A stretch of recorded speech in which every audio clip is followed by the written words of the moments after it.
What do I know? I'm just a girl on the internet.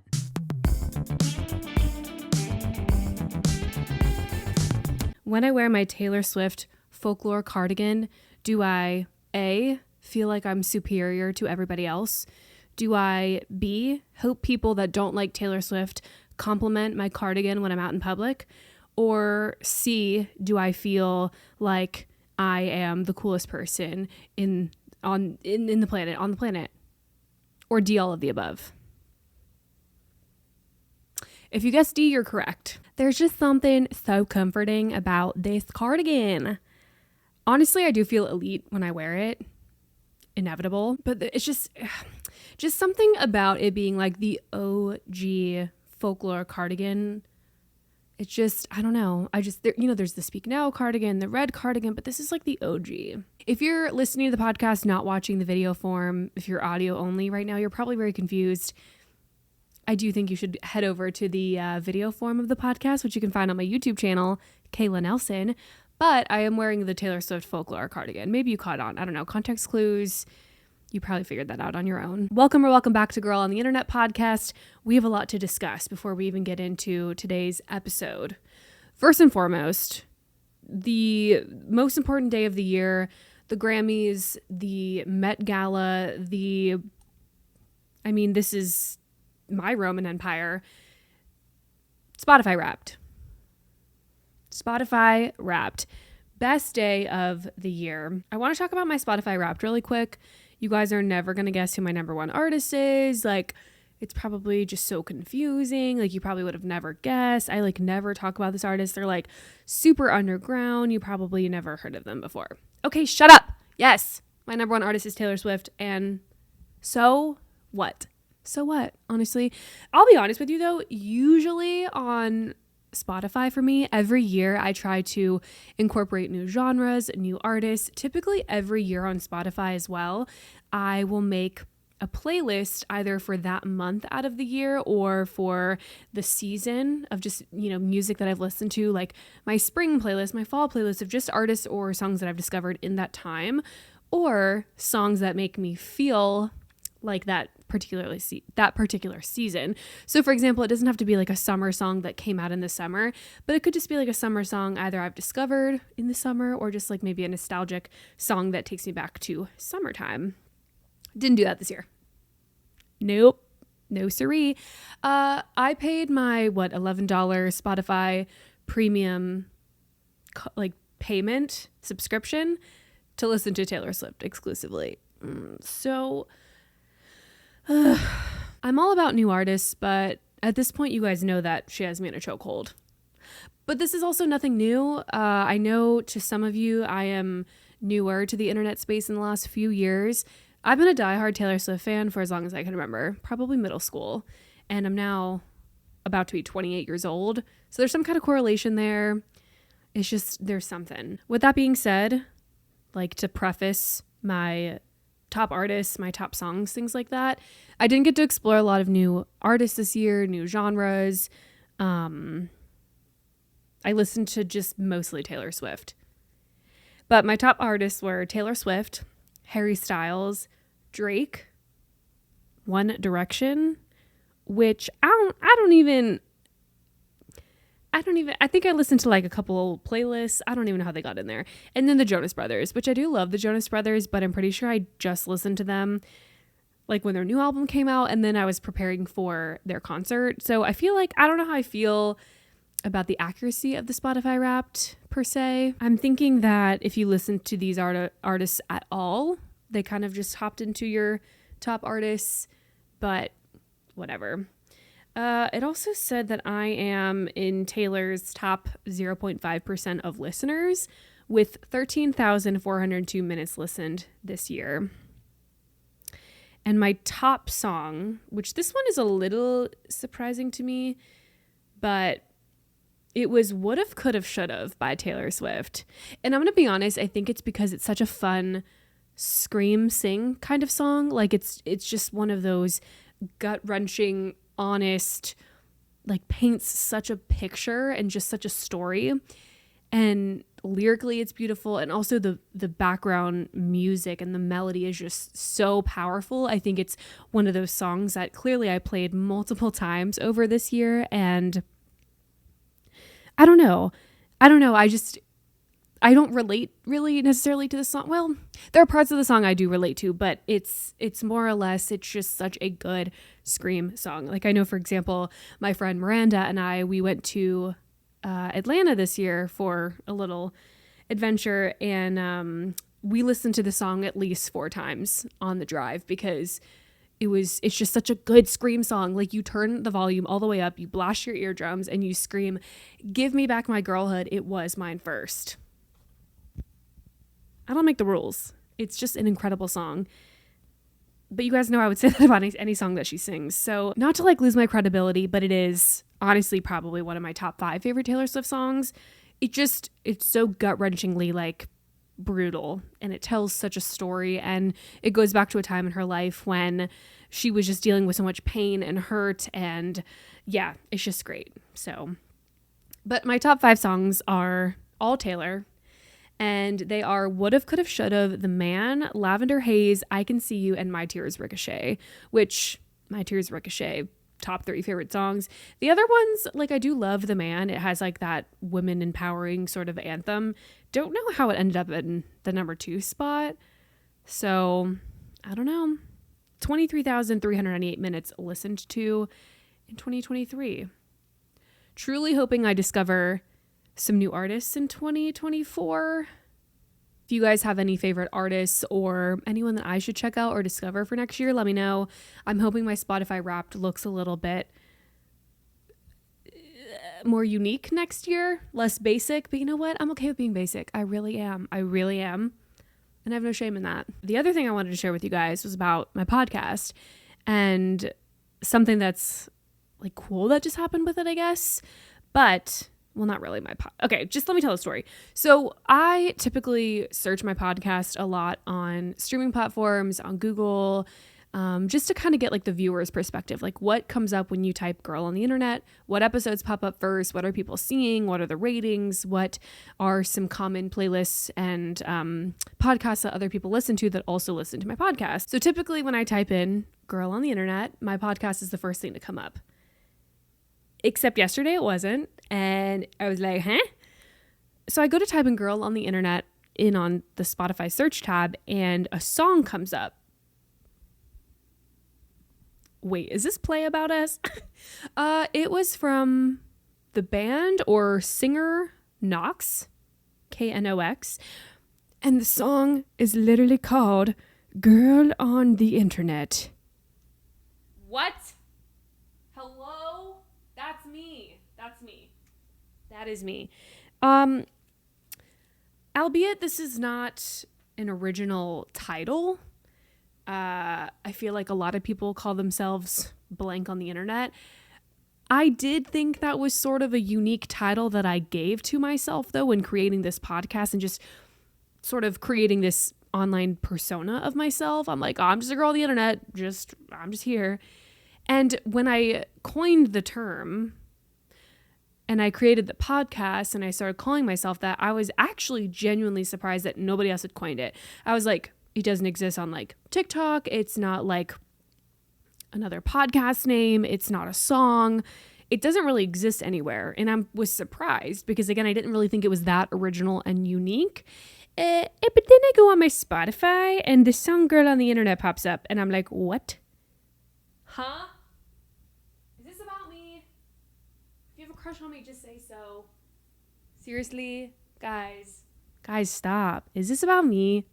The song kind of slaps. I'm going to see if I can play like a little bit of the chorus. I don't think this will get copyrighted. I have to be careful with like the YouTube upload, but I don't know about the Spotify portion or the Spotify for podcasters portion. But I'm like, what? And also, it doesn't mean anything. Like, I'm going to live in my little fantasy world for a minute and pretend that this band wrote this song about me and I am the inspiration for this song. And because of me, this song exists.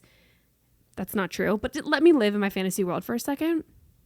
But they even, like, the title of the song is the same capitalization of how mine is. Like I do every word girl on the internet, the first letter all in caps. They could have done all lowercase letters. They could have done on and the and lowercase. It's the exact same. Guys, if this is about me, just tell me. Send me a message next time. Just email me. Email me next time, guys. My DMs are open. Just say, hey, we wrote a song about you. Oh my God, am I in my Taylor Swift ex-boyfriend era? Am I getting songs written about me? Okay, I'm done living my dream. Let me see if I can play a bit of the chorus. So let's give it up for the girl on the internet, trying to convince the whole world she's fine. Acting so happy online, but she never being honest. Trying to convince the whole wide world that she's fine. Okay, hi. Well, except for the part that's like, she's never been honest. Okay, I literally am very honest with you guys. Acting so happy online. Okay, wait. Is this play about us? Is it play about us? Imagine the shock on my face when I type in girl on the internet on Spotify. And again, I'm the only result that comes up for a lot of the things. And now a song. Hello? A song? It's a shame I'm not a bigger influencer because they have the opportunity to do the funniest thing, and that would be to collab with me. I'm just saying. Anyways, I think that's the coolest thing ever. I'm going to start telling people that they wrote that song about me and for me. Like people like my parents who don't like fully understand the internet. I'm going to be like, no, they literally wrote the song for me, mom and dad. Like I asked them to write a song and they wrote a song for me. Right, Daph? It would actually be really cool to make that like the intro song to this podcast. I think copyright reasons, I'd have to see what I can do, but it's about me. No further questions at this time. The band Knox is in fact in love with me. They stream Girl on the Internet podcast, and that's why you and your friends should as well. You know what I'm really hoping happens when people search for their song, they find my podcast, and maybe that gives me some free promo because that would be really cool. We'll see what happens though. More to come. And by the way, today's non-sponsored beverage of the podcast is water. Plain regular water because I am dehydrated today. This is also the part of the podcast where Daphne wants to sit in my lap. But the second I start using my hands to talk, she feels threatened and then wants to bite me. You can stay, you just can't bite me. Or she's gonna feel the podcast cord and like freak out. One of the main reasons I wanted to do this episode specifically is because, you know, I've already mentioned it. My birthday's coming up, whatever. I think the word is introspective. I could be totally making that up. I am someone that reflects a lot on life. I am constantly thinking about the current times, the future, the past, different things in my life that have brought me to who I am today, the decisions I make that could change my future, a lot of decisions that I've made up until this point. I just am always thinking about life in that way.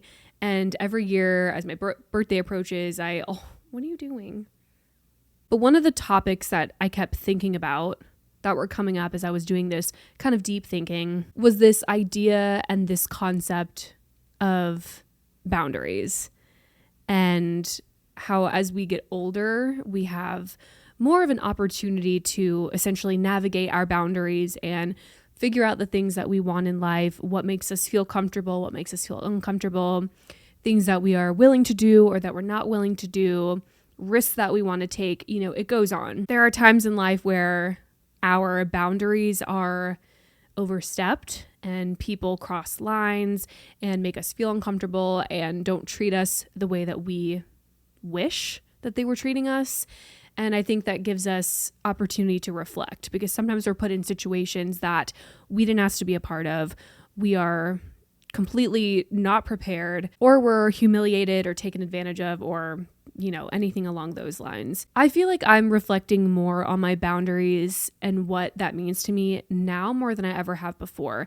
And I think it's because that getting older, I've developed this freedom, essentially, you know, financial freedom, you know, even just like having a car, living away from my family. It gives me the opportunity to decide what I say yes and no to. I think when you are, you know, think back to childhood, you didn't really get to make a lot of your own decisions.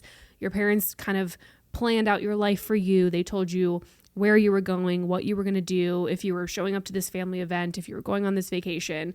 You didn't really get many options in theory. Of course, everybody's family situations are different, but there is this element of understanding now that I am mostly in control of the decisions that I make. Again, that comes with a little asterisk of like, you can't control everything in life and the universe has its own destination for you, or God, or, you know, whatever. So you can't control everything. That's sort of inevitable. But for the things that you can control, it's worth setting a boundary. Whether this be relationships, friendships, your relationships with your family, how you are at work with your coworkers, your boss, whoever, school. I feel like this can be applied anywhere in life, no matter what stage of life you're currently in. One of those boundaries is just learning how to say no. Someone like me that chronically people pleases and feels that I have to be someone that entertains and shows up and says yes to going out with people and doing this and doing that. It's okay to say no. It's okay to not show up, to not do all these things, to not be a part of everything, to also not always constantly help people.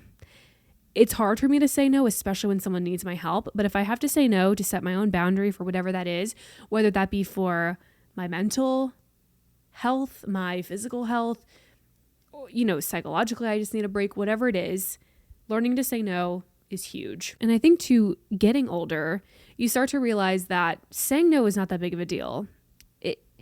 It kind of made more of like an imprint when I was younger that like saying no would make me like not cool or a loser, or like, I don't know how to explain it other than like, you know, if you ask like your parents like, oh, can I go out tonight? And they say no. And then you got to tell your friends no. And then it's just like a big like fuss. But in adulthood, it's like, I don't care if I say no and people have something to say, or they think about me in a different way, or whatever it is. It's kind of like in your adulthood, you just care a little bit less about things. And I feel like this holds true also with saying no. If I don't want to go out, if I don't want to go do something, if I just need time for myself, or if I just frankly don't want to hang out with that group of people, I can say no. And I don't care what people think about me. I don't care what people are going to say if I don't show up or if I say no. It's not really any of their business. And for that, I don't have to give an answer. No is no. And that's a totally normal and healthy boundary to set. When I think of boundaries also, I think of things that make me comfortable versus uncomfortable. Now, I'm not saying to like live in this like cozy this cozy, comfortable, like comfort zone. God, I'm like having a stroke trying to say that. But because we all know that to some capacity, you have to push outside of your comfort zone or do things that make you a little bit uncomfortable in order to live life, to experience things, to make yourself like a stronger person. But for those sort of generic run-of-the-mill kinds of things, it's okay to figure out what things in life make you comfortable versus what makes you uncomfortable. Whether this be like actual situations you're put into, certain activities, hobbies. Maybe you have found out in your adult life, like, hey, drinking is like not for me. It's just like not something I can do. It's not good for me to do this. So I'm going to not show up to these bar settings or hang out with people when they say they're going out. It's just not a good thing for me. That is a healthy boundary, in my opinion. That's something that you found.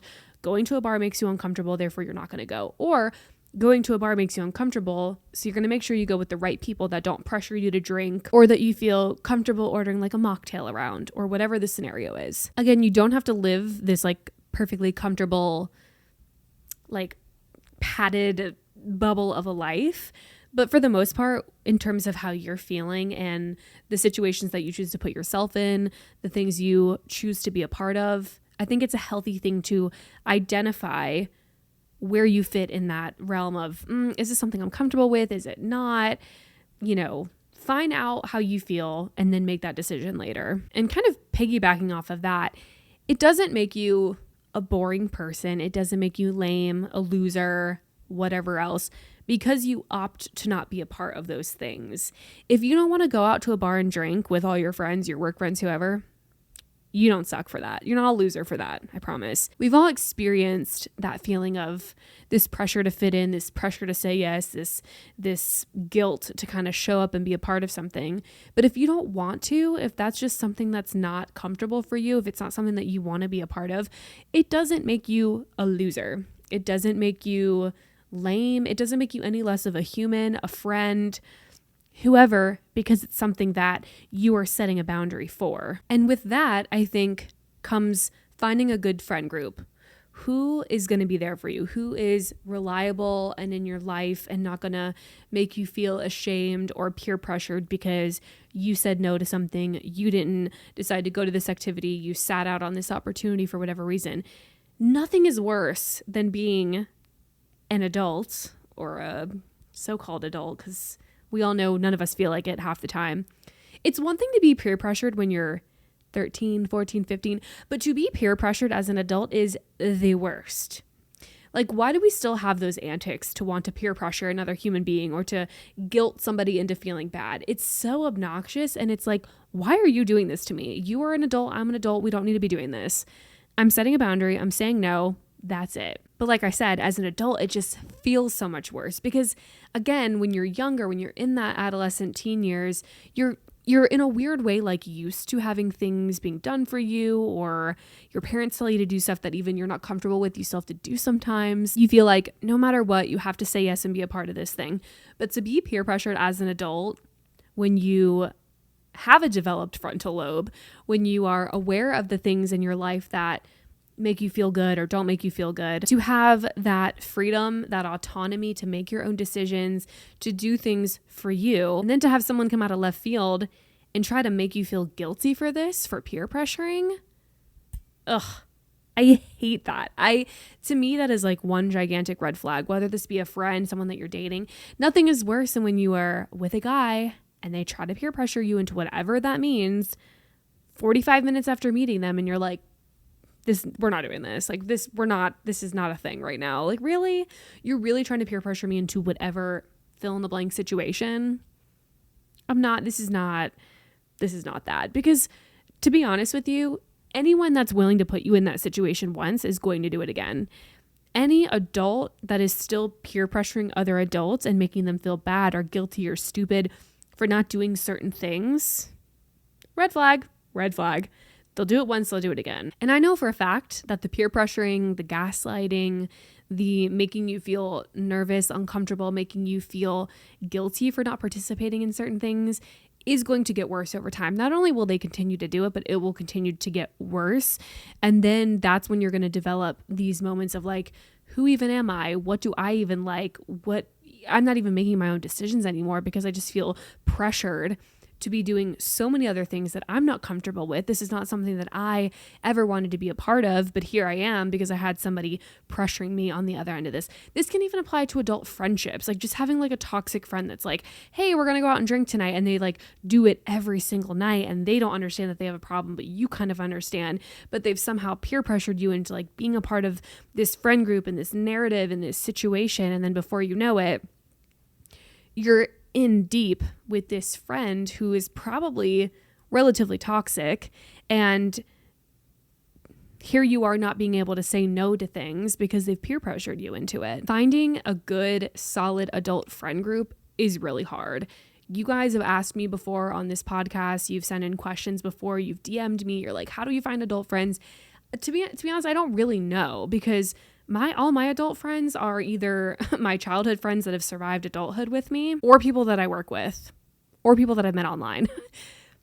Which, nothing wrong with any of those. I love all of my friends. But in other ways, how do you meet people? How do you meet like adult friends? Couldn't tell you.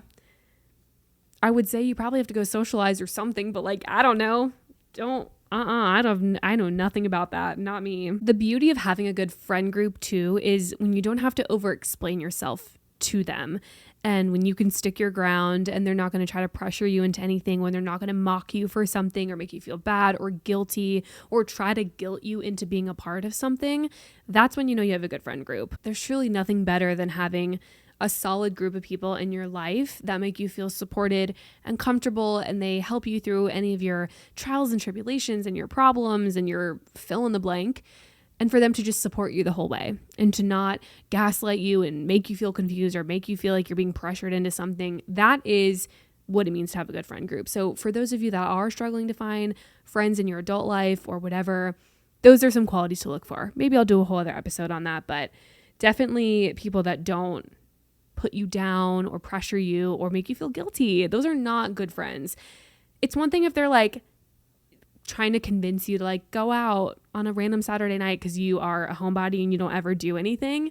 That's one thing. But for them to constantly pressure you and make you feel like actual guilt and then remorse for not going out, we don't do that around here. On a little bit more of a serious note, in terms of boundaries, you guessed it, as you enter in adulthood and you get this beautiful thing called autonomy and the ability to make decisions for yourself, to have a little bit more freedom from your family or other situations or other more complicated things in life, you have the power to say yes or no, which is a fantastic thing. Because again, for example, hypothetically, you're in a situation as a young child, you're with your immediate family, and it's time to go to some extended family's house for a holiday, for a birthday, a gathering, whatever. As a young kid, you don't really get to be like, hey, mom, I don't want to go to cousin Bob's house because like I just don't want to. Or like Uncle Fred makes me feel uncomfortable. I don't want to go. You don't really get that option as a kid. You're like, hey, packing up the van, we're going. Let's all go. But as an adult, if there is a situation where you're with your extended family or ex-boyfriends or your friends, significant others that you don't like, literally whomever, you can be like, you know what? I don't want to be a part of this. I don't have to be a part of this. I don't want to. If you don't want to show up to your toxic cousin's Thanksgiving dinner, you don't have to. If your immediate parents or caregivers made you suffer with trauma or some other like serious stuff as a kid, as an adult, you have the option to not let them be a part of your life. You can set that boundary of like, you know what, mom, dad, whoever, you were not a good parent for me growing up. You treated me poorly. You did this, you did that. And then into adulthood, you still treated me poorly. I gave you multiple chances. You can't turn yourself around. I'm done. This is not it. You don't have to show up, be there, put on a brave face, be with them just because they're family. You know, the boundary can still apply to your blood relatives. People may guilt you into feeling bad, like, hey, that's your mom, or hey, that's your grandpa. Like, you can't just cut them out of your life. Yes, you can. Yes, you can. 100%. If you can cut anyone else out of your life, you can absolutely cut out your family if it's necessary, of course. There have been a lot of situations even I've heard of, just like working in physical therapy and working in some situations where you have to talk about people's family or their support at home or their, significant other, and just hearing some of the really unfortunate situations and drama that people and their kids are put into. It's just like, oh my God, hearing some toxic in-laws or toxic parents, grandparents, aunts, uncles, people that raised you. And if you get to that point in adulthood where you're like, this is not good for me mentally. This is not something I want to be a part of anymore. This is not someone that I want to raise my kids and bring them into this. I don't want my kids to be a part of this. You can opt out of it, which is the beauty of adulthood, because you can say no. You can set a boundary. And again, some people may guilt you into being like, oh, don't cut out your mom or don't cut out your dad. But like, if you need to for your own mental health, you can. It might be tough. It's not just easy as like, oop, I'm done with them. But it can be done. And if it's necessary for you and your mental health and the well-being of you, your life, your family, 100% do it. And lastly, the biggest thing I have when it comes to what I've been thinking in terms of boundaries and what you should do for yourself and what it really means to take care of yourself and setting boundaries and learning how to do that is being an advocate for yourself. If no one else is going to be, if no one else can support you or be there for you or not try to be judgy or pressure you into something, advocate for yourself. Don't feel this burden or this pressure to show up, to put on a brave face, to be a part of something, to do something that you frankly don't want to do. And again, apply this to literally anything in life. It can be as simple as going to the mall with your friends, or it could be put in a situation with a relationship for something that makes you uncomfortable, or going on a date that just doesn't feel right with you, being around family that just is unsettling, or, literally anything. If it doesn't feel good to you, if there's a gut reaction of like, this just doesn't feel okay for me, advocate for yourself. Because you have to be your own advocate, because no one else will in this life. And you've got to take care of yourself. And it might be hard. It might be really, really hard to speak up and stand up for yourself, but I know you can do it. And honestly, you don't owe anyone an explanation ever. You can just say no, because that is a full sentence. And if people don't like that, not your problem. If people want to say, well, why aren't you coming to Thanksgiving dinner? Why aren't you coming to Christmas? If you just say, I'm just not this year. I don't want to. I can't. That's it. You don't owe them anything else. I'm not coming to Thanksgiving this year because creepy Uncle Fred, who treated me very weirdly as a child, is going to be there, and I just don't want to be a part of it as an adult. Sorry. Hypothetical situation. Example. Literally whatever it is. Be your own advocate. Set your own boundaries. Learn more about yourself and the things in this life that make you feel the best versus the worst, comfortable, uncomfortable, and navigate your life that way, and you will feel so much better, because you will be in charge of what kind of energy you let into your life. You will be more in charge of the things that make you feel good versus stressed versus anxious versus on edge. You want to live this life for you, and you want to feel the best. So why are you putting yourself in these situations where you're uncomfortable, you're annoyed, you're anxious, you're on, high alert, you're panicky? Because you've said yes to a million things and you never set a boundary for yourself. Oop. Because you're a people pleaser. Oh, because you don't like to say no. Oh, friends, besties, girls, gays, theys, everybody else. In 2024, babes, look at me. We're learning to set boundaries. We're going to do that. We're eliminating guilt. We are eliminating this need to please people all the time. 2024 is the year of you. Okay? Let's coin it, right? 2024, the year of you, of me, of you, yourself. It's about you. This life is for you. You don't have to work on pleasing everybody else. You don't have to worry about everyone else's feelings. It is this life for you for a reason. I set down the podcasting mic for 1 second to do something. Daphne said, you know what? Now's a great time to jump on your shoulder, crawl all over you. Daphne, we're talking about boundaries in this episode. Maybe you should learn some. Y'all, this cat is a definition of a stage 5 clinger.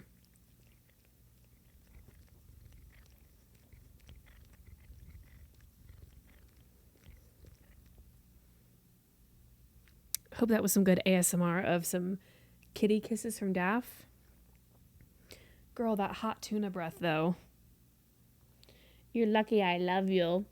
You're so lucky I love you. Congrats, you've made it to the end of the episode, which means I'm sharing with you a random fun fact that I have no idea if it's true or not, because I literally just got it off the internet. Did you know that in 1869, Dr. Welch invented a method of pasteurization of grape juice so that fermentation was stopped and the drink could be non-alcoholic? He persuaded local churches to adopt this non-alcoholic wine for communion services, calling it Dr. Welch's unfermented wine. So grape juice was in fact invented in 1869. Wow, so old. Thank you so much for listening to another week's episode of Girl on the Internet podcast. Feel free to check us out over on Instagram at Girl on the Internet pod. All the other socials and things will be linked down below. Subscribe to the video form of the podcast on my channel, Kayla Nelson. That's all I got. And I'll see you in the next one. Be sure to take care of yourself. Bye.